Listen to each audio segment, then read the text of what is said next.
توحید کے قائل ہو گئے، پھر آخرت مرنے کے بعد اٹھائے جانے کی زندگی قائل ہو گئے آخرت پہ۔ اسی طرح اللہ کے رسول صلی اللہ علیہ وسلم کو بھی 40 سال نبوت ملنے سے پہلے جو ہے اللہ تعالیٰ نے ان کو جو ہے یہ زندگی کی حقیقت بتائی کہ یہاں پر دنیا میں انسان کو آزمائش کے لیے بھیجا ہے، جو اللہ کو عبادت کرے گا صرف اور صرف اللہ کی، وہی جو ہے آخرت میں کامیاب ہوگے۔ پھر اس طرح اللہ تعالیٰ کا اس کے بعد ایک گواہ بھی پروردگار کی طرف سے اس کی شہادت کی تائید میں آ گیا، یعنی قرآن مجید تائید کی آ گیا۔ اور پہلے موسیٰ کی کتاب رہنمائی اور رحمت کے طور پر آئی ہوئی بھی موجود تھی، اور اس سے پہلے موسیٰ علیہ السلام پر رہنمائی توریت بھی آ گئی تھی، اس میں بھی نبی کریم صلی اللہ علیہ وسلم کا ذکر تھا۔ کیا وہ بھی دنیا پرستوں کی طرح اس سے انکار کر سکتے ہیں؟ ایسے لوگ تو اس پر ایمان ہی لائیں گے۔ اور انسانی گروہ میں سے جو کوئی اس کا انکار کرے تو اس کے لیے جس جگہ کا وعدہ ہے وہ دوزخ ہے۔ اور انسانی گروہ میں سے جو انسانوں میں سے جو اس کتاب کا انکار کرے، قرآن مجید کا انکار کرے، اس کے لیے کیا ہے؟ دوزخ ہے۔ جب یہ قرآن مجید نازل ہو رہا تھا اس وقت کے لوگوں کے لیے بھی یہ کہا جا رہا تھا کہ دیکھو تم جو ہے اللہ کی کتاب کو نہیں مانتے تو تمہارا آخری ٹھکانہ دوزخ ہے۔ اور آج بھی سن لو، دنیا کے تمام انسانوں سن لو، ظالموں سن لو، اگر تم آج بھی موقع ہے، یہ اللہ کی کتاب کو مانو، یہ آخری کتاب ہے، آخری نبی آخری رسول آ کر گئے ہیں، اور اب یہ کتاب آخری کتاب ہے، اس کو اگر نہیں مانو گے تو تمہارا ٹھکانہ جو ہے تو دوزخ ہے۔ اور انسانوں میں سے جو کوئی اس کا انکار کرتا ہے، جو کوئی ان کا انکار کرتا ہے تو اس کے لیے جس جگہ کا وعدہ ہے وہ دوزخ ہے۔ بس اے پیغمبر تم اس چیز کی طرف سے کسی شک میں نہ پڑو۔ اللہ تعالیٰ اپنے نبی سے کہہ رہا ہے کہ تم اے پیغمبر اس چیز کی طرف سے کسی شک میں نہ پڑو، یہ حق ہے تمہارے رب کی طرف سے، یہ جو تو حق ہے تمہارے رب کی طرف سے۔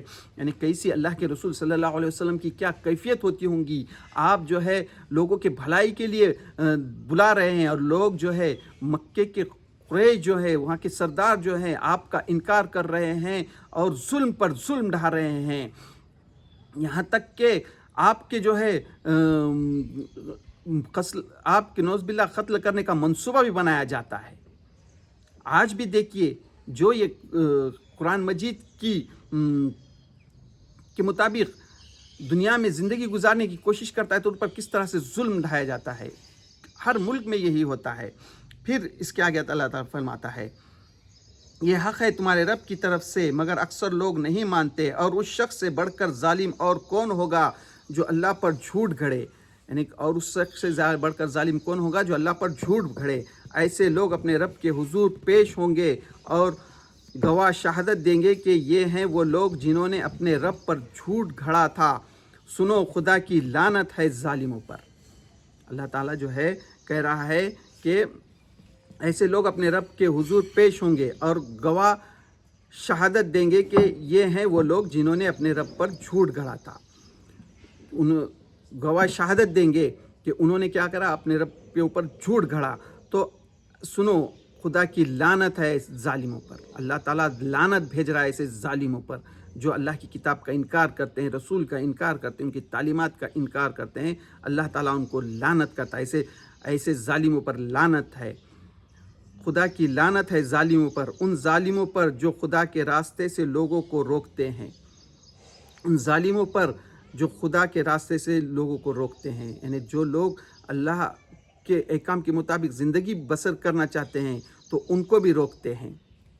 یعنی لوگ کیا کرے تھے، وہاں سے ظلم سے بیزار آ کر حبشہ کی ہجرت کو کر چکے تھے، ان پر اتنا ظلم ڈھا رہے تھے، اس کے راستے کو ٹیڑھا کرنا چاہتے ہیں اور اس کے راستے کو ٹیڑھا کرنا چاہتے ہیں، اور آخرت کا انکار کرتے ہیں، اور آخرت کا کیا کرتے ہیں، انکار کرتے ہیں۔ وہ زمین میں اللہ کو بے بس کرنے والے نہ تھے اور نہ اللہ کے مقابلے میں کوئی ان کا حامی تھا۔ وہ زمین میں اللہ کو بے بس کرنے والے نہ تھے اور نہ اللہ کے مقابلے میں ان کا کوئی حامی تھا، اور نہ کوئی اللہ کے مقابلے ان کا حامی تھا۔ یعنی لوگوں نے، دنیا نے دیکھا چند ہی دنوں میں، چند ہی سالوں میں، 1-2 سال کے بعد جو ہے اللہ کے رسول صلی اللہ علیہ وسلم ہجرت کر کے کس طرح سے مدینہ جاتے ہیں، پھر اس کے بعد اللہ تعالیٰ جو ہے مدینہ سے 2 ہجری میں کس طرح سے جنگ بدر کا واقعہ ہوتا ہے، کس طرح سے ان کو مکہ کے قریش کو، وہاں کے جو سرداروں کو کس طرح سے ہار ہوتی ہے، پھر جنگ احد کا واقعہ پیش آتا ہے، کس طرح سے ان کا جو ہے تو نیست نابود کر دیتا ہے اللہ تعالیٰ، اس دنیا سے نام و نشان مٹا دیتا ہے، یعنی کچھ چند سالوں کے بعد ہی وہ چیزیں ہوتی ہیں۔ تو اللہ تعالیٰ کہہ رہا ہے، کیا کہہ رہا ہے کہ اور نہ اللہ کے مقابلے میں کوئی ان کا حامی تھا، انہیں اب دوہرا عذاب دیا جائے گا۔ پھر ان کو کیا ہے گا؟ دوہرا عذاب دیا جائے گا، یعنی دنیا میں بھی انہوں نے عذاب کا مزہ چکھا جنگ بدر میں جو ہے مسلمانوں کے ہاتھ سے، اور آخرت میں بھی ان کو عذاب ملے گا۔ یہی ہوگا آج دور جدید کے ظالموں کا بھی، یعنی اللہ تعالیٰ جو ہے تو ڈھیل دے رہا ہے دنیا میں بھی۔ اللہ تعالیٰ اگر دنیا میں نہیں بھی دیا اللہ تعالیٰ، تو آخرت میں 100% ان کو جہنم کا عذاب ملے گا۔ انہیں اب دوہرا عذاب دیا جائے گا، وہ نہ کسی کی سن ہی سکتے تھے اور نہ وہ خود ہی انہیں کچھ سوچتا تھا۔ یہ وہ لوگ ہیں جنہوں نے اپنے آپ کو خود گھاٹے میں ڈالا اور وہ سب کچھ ان سے کھو گیا جو انہوں نے گھڑ رکھا تھا۔ یعنی ان کو جو ہے تو یہ وہ لوگ ہیں جنہوں نے اپنے آپ کو جو ہے تو خود گھاٹے میں ڈالا اور وہ سب کچھ ان سے کھو گیا جو انہوں نے گھڑ رکھا تھا۔ لازم ہے کہ وہی آخرت میں سب سے بڑھ کر گھاٹے میں رہیں گے۔ لازم ہے آخرت میں بھی کیا ہوں گے؟ سب سے بڑھ کر گھاٹے میں رہیں گے۔ دنیا میں بھی گھاٹے میں رہے، چند ہی سالوں میں مسلمانوں کے ہاتھ سے شکست کھائے، مسلمانوں کے ہاتھ سے وہاں پر جو ہے جنگ بدر میں شکست کھائے، ذلیل ہوئے، اور پھر آخرت میں سب سے بڑے گھاٹے میں بھی رہیں گے۔ رہے وہ لوگ جو ایمان لائے اور جنہوں نے نیک اعمال کیے اور اپنے رب ہی کے ہو کر رہے، تو یقیناً وہ جنتی لوگ ہیں اور جنت میں وہ ہمیشہ رہیں گے۔ اور جو لوگ نیک ہیں، جنہوں نے اللہ اور اس کے رسول کو مانا، قرآن مجید کی تعلیمات کو مانا، وہ کیا ہے؟ جنت میں رہیں گے اور ہمیشہ رہیں گے۔ دنیا میں بھی ان کو پھر جو ہے خوشحالی آئی، اور آخرت میں بھی جنت میں ہمیشہ رہیں گے۔ ان دونوں فریقین کی مثال ایسی ہے جیسا ایک آدمی تو ہو اندھا بہرا اور دوسرا ہو دیکھنے والا۔ کیا یہ دونوں یکساں ہو سکتے ہیں؟ کیا تم اس مثال سے کوئی سبق نہیں لیتے؟ پھر اس کی آخری آیت، اس رکوع کی آخری آیت میں اللہ تعالیٰ کہہ رہا ہے، مثال کے طور پہ کہہ رہا ہے کہ ان دونوں کی مثال ایسی ہے، ایک تو ہے اندھا اور بہرا، ایک تو ہے اندھا اور بہرا اور دوسرا دیکھنے والا۔ کیا یہ دونوں یکساں ہو سکتے ہیں؟ اندھا اور بہرا، جس کو دکھتا بھی نہیں، کچھ سنے بھی نہیں آتا، اور ایک ہے دیکھنے والا اور سننے والا، کیا یہ دونوں یکساں ہو سکتے ہیں؟ بالکل یہی مثال ہے نیک لوگوں کی اور بد لوگوں کی۔ جو قرآن مجید کو مانتے ہیں اور اللہ اس کے رسول کو مانتے ہیں، وہ دیکھنے والے اور سننے والے، اور جو قرآن مجید کا انکار کرتے ہیں، رسولوں کا انکار کرتے ہیں، وہ اندھے اور بہرے ہیں۔ تو یہ تھا اس سورہ مبارکہ کے دوسرے رکوع کا حاصل مطالعہ، جو میں نے ابھی آپ کے سامنے رکھنے کی کوشش کی۔ تو اللہ سے دعا، اللہ ہم جو قرآن مجید کو سمجھنے کی کوشش کر رہے ہیں، اس کے سمجھنے میں ہم سے جہاں بھی غلطی ہو رہی ہے، اس کو معاف کر دے۔ قرآن مجید کو سمجھ کر پڑھنے، اس کے مطابق عمل کرنے اور اس کے پیغام کو تمام دنیا کے لوگوں تک پہنچانے کی توفیق دے۔ وآخر دعوانا ان الحمد للہ رب العالمین۔